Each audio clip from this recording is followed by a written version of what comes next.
بہرحال یہاں پر میں 3 وظیفے ایسے بتاؤں گا انشاءاللہ جو ٹاپ آف دا لسٹ 3 وظائف ہیں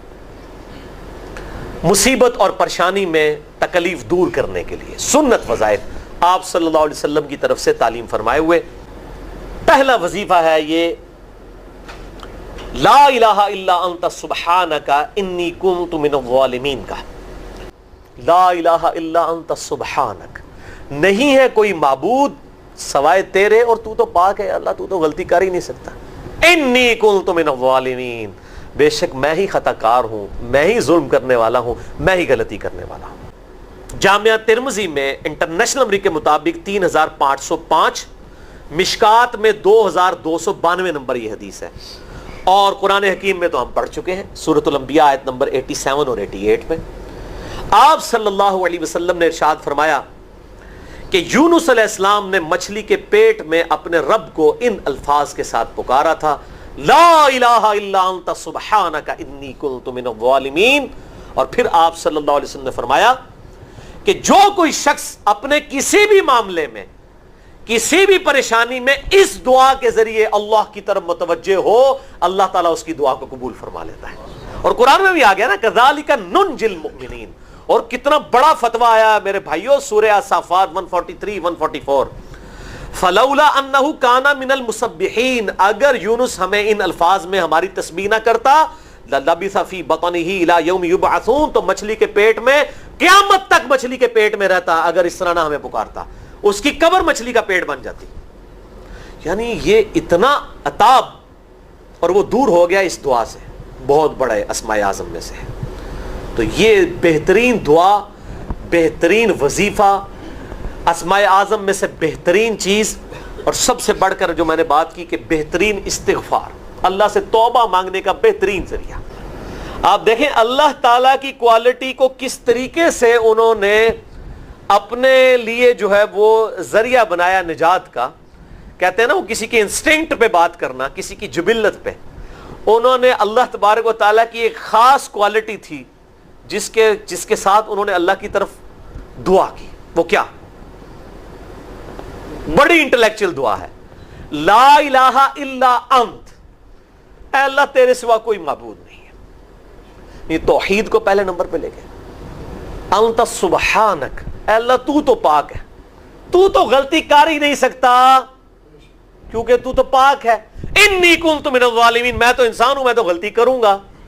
اب جب اللہ تعالیٰ کو آپ اس طریقے سے کہیں گے اللہ تیرے کو تو غلطی نہیں ہوندی، میں تو بندہ آنا تو غلطی تو کراں گا، کیا زبردست انداز ہے اللہ کو پکارنے کا۔ اس پہ پھر نجات ہی ملنی تھی نا۔ اللہ تعالیٰ کی وہ کوالٹی انہوں نے ذکر کی ہے، اللہ میں تو بندہ ہوں نا تو غلطی کروں گا نا، تجھ سے تو غلطی نہیں ہونی، تو پاک ہے، غلطی تو میں نہیں کرنی ہے نا، تجھ سے تو ہو نہیں سکتی، جب میں کر بیٹھا ہوں تو معاف کر دینا۔ بہترین دعا ہے واللہ،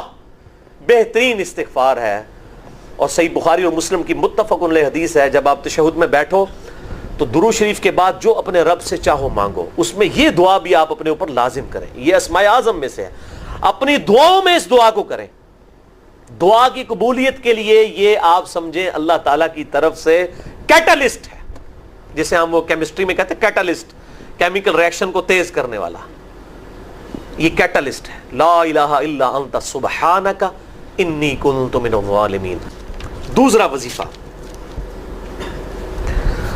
وہ بھی جامعہ ترمذی میں انٹرنیشنل نمبر کے مطابق 3524 نمبر حدیث ہے، لیکن ترمذی کا طریق جو ہے وہ ضعیف ہے۔ یہ میں پہلے بتا دوں، امام ترمذی نے ساتھ لکھا ہے یہ روایت کمزور ہے، لیکن ضروری نہیں ہوتی کہ روایت اگر ترمذی میں کمزور ہے تو کہیں اور وہ روایت صحیح نہیں موجود ہے۔ اس کی صحیح سند المستدرک للحاکم میں انٹرنیشنل نمبر کے مطابق 1862 نمبر موجود ہے،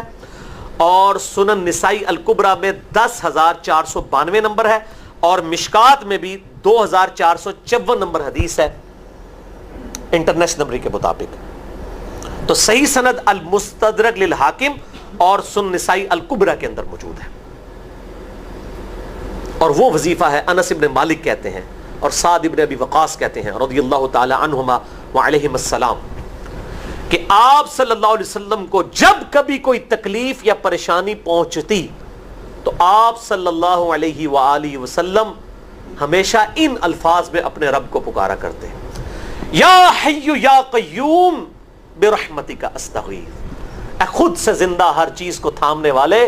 میں تیری رحمت کے ساتھ تیری مدد کا سوال کرتا ہوں۔ استغیث بولیں گے نا الف کے ساتھ، حمزہ کے ساتھ، تو یہ سنگولر کا صیغہ ہوگا،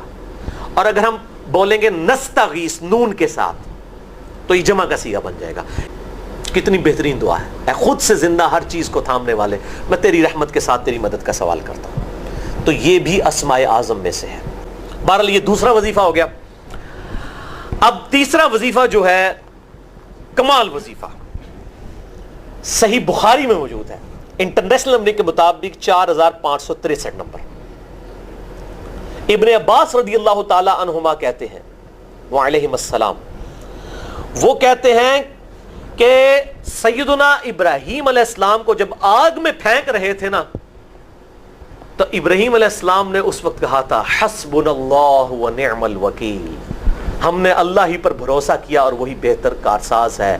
اور تمہارے نبی صلی اللہ علیہ وسلم کو بھی جب مصیبت اور پریشانی آتی تھی وہ بھی پڑھا کرتے تھے حسبنا اللہ ونعم الوکیل، ہم نے اللہ ہی پر بھروسہ کیا اور وہی بہتر کارساز ہے۔ اس کے اندر وہ شعر جو بنا دیا نا، نعم المولا و نعم النصیر، ویسے الگ سے آیت ہے، الگ سے آیت ہے، لیکن یہ شعر نہیں بنانا، بس اتنا ہی وظیفہ ہے، حسبنا اللہ و نعم الوکیل۔ اور یہ جو انہوں نے کہا کہ نبی صلی اللہ علیہ وسلم بھی یہ کہتے تھے، اس کا ذکر الحمدللہ قرآن میں بھی موجود ہے، اس سے بھی بڑھ کر سورہ آل عمران کی 173 نمبر آیت میں ہے کہ جب نبی صلی اللہ علیہ وسلم اور اہل ایمان کو یہ خبر پہنچی کہ کافر ان کے خلاف سازشیں کر رہے ہیں، تو نبی اور اہل ایمان نے پکارا حسبنا اللہ و نعم الوکیل۔ تو حسبنا اللہ و نعم الوکیل قرآن کی آیت بھی ہے، اور یہ ہے وہ آیت، وظیفہ قرآن میں آیا ہوا ہے یہ، آل عمران 173 اور صحیح بخاری 4563۔ اور مجھے بڑا وجد آیا کہ ابراہیم علیہ السلام کو جب آگ میں پھینکنے لگے تھے، انہوں نے اس وقت اللہ کو ان الفاظ کے ساتھ پکارا حسبنا اللہ و نعم الوکیل۔ اچھا، یہ جتنے بھی وظیفے ہیں نا میرے بھائیوں، ان کا فائدہ اسی وقت ہے جب آپ کو ترجمہ بھی ان کا آتا ہوگا، ورنہ آپ روزانہ جتنی مرضی تسبیحیں کھینچتے رہے کوئی فرق نہیں پڑے گا۔ اس لیے میرا ایک پرسنل مشورہ ہے کہ جب بھی یہ وظیفے پڑھیں نا آپ، اردو ترجمہ بے شک آتا بھی ہونا، ایک دفعہ اپنی زبان میں اس کو ریپیٹ کریں، یعنی آپ پڑھیں حسبنا اللہ و نعم الوکیل، میں نے اللہ ہی پر بھروسہ کیا اور وہی بہتر کارساز ہے۔ آپ دیکھیں یہ صوت القرآن چینل میں جب وہ عربی چل رہی ہوتی ہے، جیسے ہی وہ مراج الدین خان کا ترجمہ شروع ہوتا ہے نا، کیسے کب کبھی طاری ہو جاتی ہے، کیونکہ ہماری زبان میں بات ہو رہی ہوتی ہے نا، عربی ہمیں تو نہیں قیام اللیل میں رو رہے ہوتے، ان کی زبان میں بات ہو رہی ہوتی ہے، اپنی زبان کا اثر ہوتا ہے۔ اسی طریقے سے آپ لا الہ الا انت سبحانک انی کنت من الظالمین، یا حسبنا اللہ و نعم الوکیل، یا حی یا قیوم برحمتک استغیث، جو بھی وظیفے پڑھیں نا، ایک دفعہ ان وظیفوں کو جب آپ الگ سے دعا مانگ رہے ہوں، اس وقت اس کو آپ اپنی زبان میں بھی دہرائیں۔ اور اس کے لیے کوئی تسبیح نہیں کھینچنے کی ضرورت کہ آپ نے اتنے 100 دفعہ پڑھنا ہے، تسبیح تو ویسے ٹھیک ہے، وہ آپ استعمال کر سکتے ہیں، لیکن آپ چلتے پھرتے اٹھتے بیٹھتے ہر وقت جس حالت میں بھی، اور صحیح مسلم میں حدیث ہے کہ یہ جو وظائف ہیں ان کے لیے تو کوئی وضو بھی کیا، غسل بھی پروٹوکول نہیں ہے۔ ہم عائشہ کہتی ہیں نبی صلی اللہ علیہ وسلم حالت جنابت میں بھی اللہ کو یاد کر لیا کرتے تھے، صحیح مسلم میں حدیث موجود ہے، جنابت والے چیپٹر میں ہر حال میں اللہ کو یاد کرتے تھے۔ اور جو قرآن میں بھی دعائیں یا اذکار آئی ہیں نا، جب آپ حالت جنابت میں بھی اس کو کریں گے نا، تو اس پہ قرآن کا حکم نہیں لگے گا۔